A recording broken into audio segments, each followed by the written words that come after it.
Welcome to Inspirational Leadership. I'm your host, Kristen Harcourt, and today is going to be a solo episode of Inspirational Leadership. And the topic today that is most on my mind is how to reach your full potential and uplevel your life. I know, big topic, but that's what's on my mind today. And I think some of the inspiration for this topic came from a quote that I shared recently and some of the thoughts behind this quote. And the quote that I shared recently came from Estee Lauder. And she said, "I didn't get there by wishing for it or hoping for it, but by working for it." And it's really something that I've been thinking a lot about lately, because I think when you look at the media loves to share the overnight success stories. But really, the truth is success comes from a lot of consistent hard work, focus, and commitment that a lot of times is happening in the background. And when you see people out there who seem very successful, they're not sharing all of the struggles and failures that it took for them to get to where they are today, and also the strong vision, persistence, and dedication. So here's what I've noticed, and I've experienced this a lot, even when I'm talking to leaders and with organizations, and when we start to think about a lot of different generations in the workplace and some of those mindsets. And I'm not going to make this around Generation Z or this certain generation feels this way, or the millennials who used to get a bad rap for a long time. But I would say there seems to be more of a mindset out there culturally around this Amazon Prime mindset, right? So we get everything right away, we get everything instantly. And so we have this instant gratification. We want everything right away. But really, things that are important to us, things that matter, these big goals, they take a lot of time and persistence and commitment and dedication. And the thing that's so interesting when it comes to goals, that it's not even achieving the goal. So, yes, you hit the milestone. Maybe you have a milestone of wanting to run a marathon or an ultra marathon, or getting the promotion, or getting the dream house, or becoming an entrepreneur and hitting your first $1 million, whatever that goal may be. Cool, awesome. Yes, I'm going to talk today about how we want to have dreams and have big dreams and understand our desires. And that's an important piece. But I think what doesn't get talked about enough is the fact that it's actually through the process of working towards your goals that you feel the meaning, the purpose, and satisfaction. And so when you start to think about reaching your potential, it's those times where you start to up level, where you start to play bigger, have larger dreams, go after things that you maybe never thought possible. Through doing that, it's around who you are becoming when you're going after those goals. And so it's not even, you might hit the milestone, you might hit the goal, but you actually get so much more satisfaction when you just start to feel yourself hitting these edges, getting outside of these stories and these beliefs that you might have had around what's possible. And so if you can get really clear about what those dreams are and you start to challenge yourself, you realize how often that your thoughts in your mind really can hold you back from achieving these amazing things that you never thought is possible. So the really first important step that I think that we need to spend more time and energy around is getting really clear around what are those desires? What are those dreams, those big dreams? But sometimes they don't even have to be big dreams. They could just be things around these lifestyle commitments, these boundaries you want to honor within your family. So just getting really, really clear around what those desires are. So I'm going to make this a little bit more real and practical by sharing some examples from my life, from my world. So when I start to think about some of those dreams that I have, big and small, one of the bigger dreams I would say for myself is I want to do a TEDx. That's something that I've always wanted to do. It is around impact and being able to get my message, be able to have that mission out there in a bigger way for other people to be able to hear it. So I definitely have a strong desire around doing a TEDx. So knowing that I have a strong desire to do a TEDx, it's important that I'm getting out there and making sure that I am continuously applying to be able to get in front of get in a TEDx stage. But also I think it's important that I'm sharing that with others, because who knows, maybe somebody is connected to somebody at a TEDx, and me sharing about this being a dream and a big goal of mine. You just never know what doors could be open as you're really putting it out there to the universe and sharing it openly. Another example would be of me really up-leveling and asking myself what's possible is back in November of 2022. I can remember this day very clearly. I was having a mastermind with another entrepreneur, a great friend of mine, Farnoosh, from the US and North Carolina. And we get together every year in the fall and we talk about our businesses and our goals and our dreams and what we want to achieve. And so we were sitting there talking about the different milestones we wanted to hit going into 2023. And then I just really sat there and I asked myself some questions around, what would be something that feels impossible to me? And so I started to think about a revenue goal. And I said to myself, you know what, as I start to think about 2023, this is going to be my revenue goal. This feels like a big stretch goal for me. This doesn't necessarily feel like something I'm going to be able to achieve.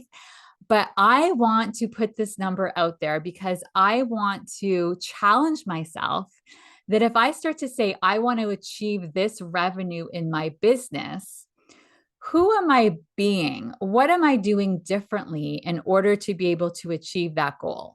So it's not even about hitting the number, but it's around, if I desire to be able to hit that kind of number in my business, what am I doing differently? What am I saying yes to? What are those opportunities that I might be creating that I wouldn't create if I didn't have that kind of number? So here's the awesome part around this. So I set this number thinking there's no way I'm going to be able to achieve this number, but that wasn't the point. The point is around, again, challenging myself. And then guess what happens? In September of 2023, I had already hit that number and I ended up surpassing it. Wow. Wow. So I started to ask myself, like, where else in my life might I be limiting myself around what's possible? Because here I am putting this number out there that I thought was not going to be achievable. I not only hit the number, I surpassed that number. And so I'm curious for yourself where you might be limiting yourself in terms of what's possible. Maybe there's this job that you're thinking, no, there's no point in applying to because there's no way. Maybe you could. You don't know until you put yourself out there. Who do you have to be able to up level to that position? Maybe there's another industry you want to work in. Maybe you want to pivot and go into a completely different role. You're recognizing, you know what, at this season in my life, I've done this for a long time. And maybe you're realizing you want to go back to school and get your master's, get your PhD, get your MBA, go in a different direction, change fields, change careers. But you might have a story that says that's not possible. So that was one example where I did that. Then I started to asking myself again, what are some other things that matter to me? Where do I want to up level? And I realized that I'm now at the stage where my kids are 11 and 14, so they're a bit more independent. And it had been a while since I'd done some travel that was just travel that I wanted to do for myself. So in 2023, I thought, okay, as we start to go into 2024, I would like to go to a yoga and meditation retreat and have a solo trip that was just for me, just about myself, and an opportunity to reflect, to recharge, to recalibrate, to ask myself what continues to matter, what I want to achieve in my life, what brings me meaning, what feels purposeful, what's that impact I want to have. And so I made that happen. In February, I went to Costa Rica and went to a beautiful, amazing yoga and meditation retreat. I also had said for 2024 that my word was going to be nourish. And so when I start to think about nourish, what does that look like for me to live and breathe nourish? That meant that I want to make sure that my well-being and things that nourish me are foundational.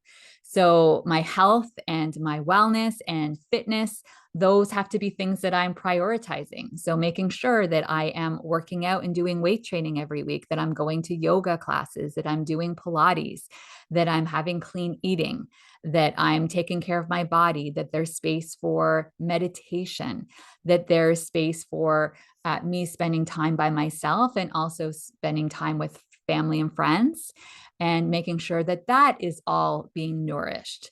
So for you, what are those things when it comes to the lifestyle that you want to create? Is there more travel that you want to have happen? I also identified how important travel is for me. So when I started to think about speaking engagements, I'm thinking about where in the world would I love to travel to, and how can I think about applying and pitching speaking engagements in that area of the world. I'm doing New York City with my 14-year-old daughter in the summer. I promised my son that next year, 2025, is going to be Disney. He's already been to Disney, but he'd like to go back to Disney. So those are the ways that I'm really asking myself, what are those dreams? What are those desires? What do I want to accomplish?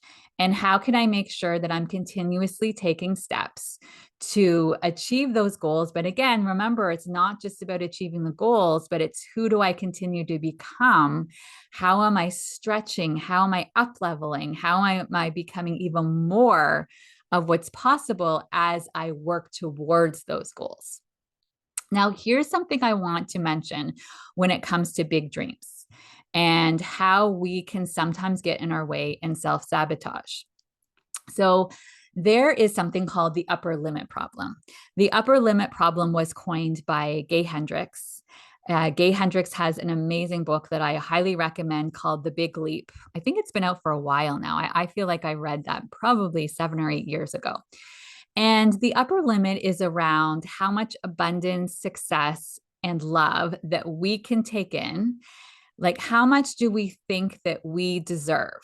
And so what starts to happen is, and some people don't realize this, that they can have a fear of success, or they start to feel like when something becomes too good, or when things become too big, or there's too much joy or too much abundance, that it can feel like I don't deserve this. So they have a certain set point, and this starts to feel uncomfortable. So you actually pull yourself back to whatever that set point is, to whatever feels familiar for you. So if you look at even Brene Brown, who is a researcher and has done tons of work in the area of shame and vulnerability, it was really interesting when she was doing more and more of her research around vulnerability and linking that also to feelings and emotions. Get this. Guess what emotion is the hardest to feel? Joy. Joy. We think to ourselves, well, who doesn't want to feel joy and contentment and happiness? And well, joy can be a very vulnerable feeling. And she uses an example, and I can relate to this as well, where she would be looking at her kids. They were in bed and they were sleeping, and they looked so peaceful and loving. And as she looked at them, as her heart was expanding and she felt so much love and joy, she started to notice her mind went to, oh my gosh, what if they die tomorrow in an accident? What if something happens to them? What if the other shoe drops? Because it was so intense, that feeling of joy, and it felt uncomfortable. So her mind started getting involved because she wanted to bring herself back to a place that felt comfortable. So this is something that can happen. So as you start to achieve things that feel like, ooh, this feels like I'm feeling maybe too much joy or too much bliss or too much contentment here, because it's an unfamiliar feeling. Your mind says, oh, we don't want to go here. This feels unsafe. This feels uncomfortable. We're going to go back to that safe feeling. We're going to go back to the familiar, even though the familiar might not be somewhere where you want to be anymore, somewhere where you hang out, where you want to hang out. And so what does this look like in action? So let's just say something really awesome happens, and then you start to, again, this is happening unconsciously. This isn't on a subconscious level, but then it starts to feel, oh no, feels uncomfortable, red alert, red alert. I don't like this feeling. So I need to bring myself back to somewhere that feels more comfortable. So then some of these self-limiting beliefs happen, and you start to self-sabotage. So that might look like a really amazing opportunity comes across your plate. And then you think, oh no, I can't do this. I can't. No, no, I can't. And you say no to that opportunity. So for me, that might be, I actually get a TEDx. They come back and say, okay, we'd love to have you do this. And then I say, oh, actually, I can't do it because it's happening in 3 months and I don't have enough time to prepare, or I have something else going on. I find a way to say no to this wonderful opportunity that comes in front of me. Or that this could look like you are feeling really great. And then all of a sudden you start this fight with your partner because it feels like, I wouldn't say you're feeling really great. You're feeling these feelings that feel uncomfortable. And next thing you know, you're starting a fight with your partner. Or you might notice that something really good happens, something at work or something in your personal life, and it's feeling really, really good for a second. And then all of a sudden, your mind comes in and starts looking for a problem. What's a problem in my life? What is something that I can start to focus on right now that wasn't in your mind at all before? But now all of a sudden, you're bringing this in, and then your mind is looking for a potential problem, because then that's going to bring you back into the familiar, into that energy that you know. So the beautiful thing is, these are just patterns and you can change the pattern. So as you start to think about these bigger dreams and these bigger goals, you can start to notice those times where the old patterns might show up, right? So the old pattern is like, ooh, I don't know this feeling. This is uncomfortable. And so you can start to use self-talk. It's okay. You're fine. You're just feeling joy right now. It's feeling a little bit overwhelming. We're going to stay here. So those old patterns that are destructive and maladaptive that we're familiar, you're going to start to move out into these new patterns. And as you move into these new patterns, you're going to be aware of your self-talk. You're going to be patient. You're going to have grace and self-compassion. You're not going to criticize yourself when you start to notice these times where you're pulling yourself out and maybe about to say no. And then you might catch yourself, ooh, I'm about to say no for this. Why am I saying no? Where is this coming from? Maybe this is really a yes, but I'm feeling scared. Or you're about to argue with your partner and then you pause and you recognize, oh, wow, look what's about to happen here right now. I'm feeling a little bit too much here. This is feeling really, really good, and I'm not ready to experience this. How can I take care of myself in this moment? How can I slow down? Take some deep breaths, reinforce to myself that it's okay, that I'm all right. Yes, this might feel a bit unsafe, but this is moving in the direction of where I want to move. Right? When you start to do these bigger dreams, these bigger goals, it can feel overwhelming and it can feel scary. Going back to school all of a sudden, going into a different field, whatever that may be. But also, it's those times where it might be smaller things and you're trying to create a new lifestyle habit and go to the gym 3 or 4 times a week. And the old limiting beliefs might show up that say, oh, don't bother. You know what happens as soon as you try these things. After a little while, you just stop doing it. So what's the point? Or the sneaky saboteurs that might show up that might say, oh, it's okay. You're tired. You've worked hard. Just forget about going to the gym. Forget about your yoga. Forget about exercising. When in your heart, you know that this matters to you. This is a commitment you want to honor. When you honor this commitment, it gives you the space and the ability to be able to reach your potential. I was talking to a client about this the other day, and he realized that he really had to stay committed to his exercise because he noticed that when he's committed to his exercise, it has a huge impact on his sleep. And when he's getting enough sleep, he shows up as the best leader, dad, husband he can be. Because when he is getting his sleep, he's less reactive, he is more creative, he is able to be a lot less stressed. And so that's who he wants to be. So he realizes how important it is to do that exercise and the implications if he doesn't. So, when I do these solo episodes, I don't want this to just be about me sharing a whole bunch of stuff, but I want this also to be an opportunity for you to take this forward and have an action item.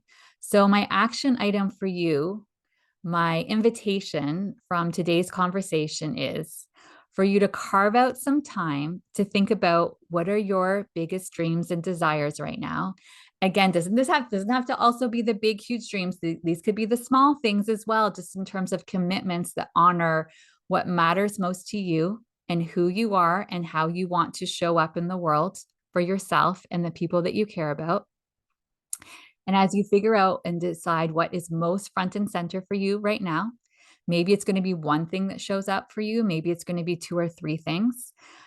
We can't be working on everything all at once. So even if you have two or three things, I would still say of those two or three things, what's the one thing that feels most front and center for you right now? And then break that down into some smaller steps. And what action could you take now? So, for example, using my TEDx example, okay, I want to do a TEDx in 2024. Okay, so what does that look like? Well, it means that I have to start researching and finding all of the different TEDx's that I could apply for. So, my first step might be to put some time on my calendar to research those different TEDx's, put them on a spreadsheet. And then once I start to see where they are, what those dates are, start to actually apply. Now, of course, for me with a TEDx, I of course have to be at the point where I have a topic. I've already done that. So I know my topic, I know all of that kind of stuff. So I'm ready to apply. But for you, what is it? What are some of those, breaking it down in terms of some of those steps so that you can start to take that step forward? If you enjoyed this episode, please share with others. And I really appreciate your reviews on Apple Podcasts and Spotify. Reviews help to get the podcast in front of a wider audience. And if you're interested in learning more about my programs and services, please reach out. I'd love to have a conversation. And of course, I love hearing how you're putting all of this in action. What's landed most for you makes me so excited to hear all of this being put into action. Wherever you are in the world, good morning, good afternoon, good evening, sending tons of love. Bye-bye.